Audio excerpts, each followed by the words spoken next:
सोचिए, मुंबई के बीचों बीच एक वादा किया गया था 2,500 परिवारों से। वादा था एक नए घर का, लेकिन वो वादा 3 दशकों की एक कभी ना खत्म होने वाली कहानी बन गया। एक कहानी निराशा की और सरकारी फाइलों में उलझे सपनों की। तो चलिए आज वर्ली के इस प्रोजेक्ट की हैरान कर देने वाली कहानी को समझते हैं। 30 साल, जी हाँ, पूरे 30 साल। जरा एक मिनट के लिए सोचिए, 30 साल कितने होते हैं? एक पूरी पीढ़ी निकल जाती है इतने समय में। कुछ परिवारों के लिए ये वो वक्त था जब उन्होंने अपने नए घर का सपना देखना शुरू किया था, और वो आज भी बस इंतजार ही कर रहे हैं। और इस 30 साल के लंबे इंतजार का बोझ उठा कौन रहा है? 2,500 से भी ज्यादा परिवार। ये सिर्फ एक नंबर नहीं है, ये हजारों जिंदगियां हैं जो दशकों से इस कभी ना खत्म होने वाले चक्रव्यूह में फंसी हुई हैं। तो चलिए अब इस पूरी उलझन को थोड़ा सुलझाते हैं।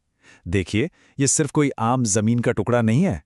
हम बात कर रहे हैं मुंबई के सबसे प्राइम लोकेशंस में से एक की, जो विकास की दौड़ में जैसे कहीं ठहर सा गया है।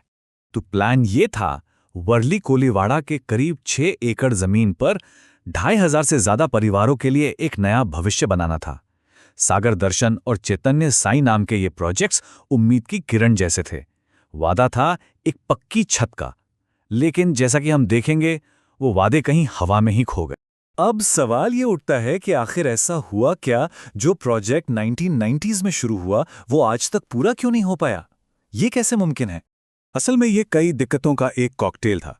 जमीन के टाइटल को लेकर कानूनी लड़ाई, सरकारी विभागों के बीच खींचतान और फिर डेवलपर का बदलना, इन 3 बड़ी वजहों ने मिलकर इस प्रोजेक्ट पर पूरी तरह से ब्रेक लगा दिया। चलिए एक एक करके इन्हें समझते हैं। इस पूरे मसले की जड़ में ना बस एक सवाल है। सवाल ये कि ये जमीन कानून की नज़र में स्लम है या एक पारंपरिक गांव। और जब तक इस सवाल का जवाब नहीं मिलता, जो कि बॉम्बे हाई कोर्ट में फंसा हुआ है, तब तक कोई भी 1 इंच आगे नहीं बढ़ सकता। समझ लीजिए, यही इस कहानी की सबसे बड़ी उलझन। अब इस कहानी में एक बहुत बड़ा किरदार है SRA, यानी स्लम रिहैबिलिटेशन अथॉरिटी। कागज पर तो इनका काम बहुत अच्छा है, झुग्गियों में रहने वालों को पक्के घर दिलवाना।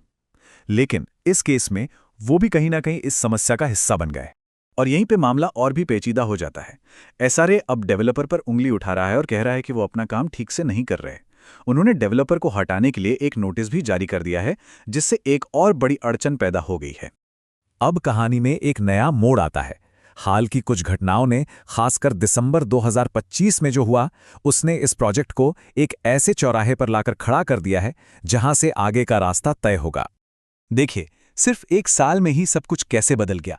2024 के आखिर तक लोगों को लगा कि चलो अब शायद काम आगे बढ़ेगा, लेकिन फिर दिसंबर 2025 में SRA ने एक बड़ा दाव खेला, डेवलपर को हटाने का नोटिस।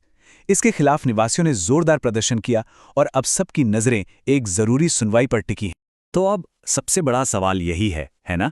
क्या आप उस डेवलपर को हटा दें जो काम नहीं कर रहा, या फिर इस डर से उसी के साथ बने रहें कि नया डेवलपर लाने में कहीं और ज्यादा वक्त न लग जाए? ये एक बहुत ही मुश्किल फैसला है।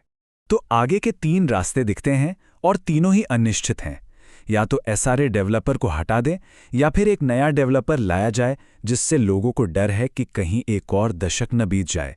और तीसरा रास्ता यह है कि सब बॉम्बे हाई कोर्ट के फैसले का इंतजार करते रहें। कोई भी रास्ता आसान नहीं है। लेकिन इन सारी कानूनी और सरकारी बातों के बीच हमें ये नहीं भूलना चाहिए कि इस देरी की असली कीमत क्या है। इसे हम कंक्रीट या फाइलों में नहीं नाप सकते। इसकी कीमत इंसानी जिंदगियों से चुकाई जा रही है।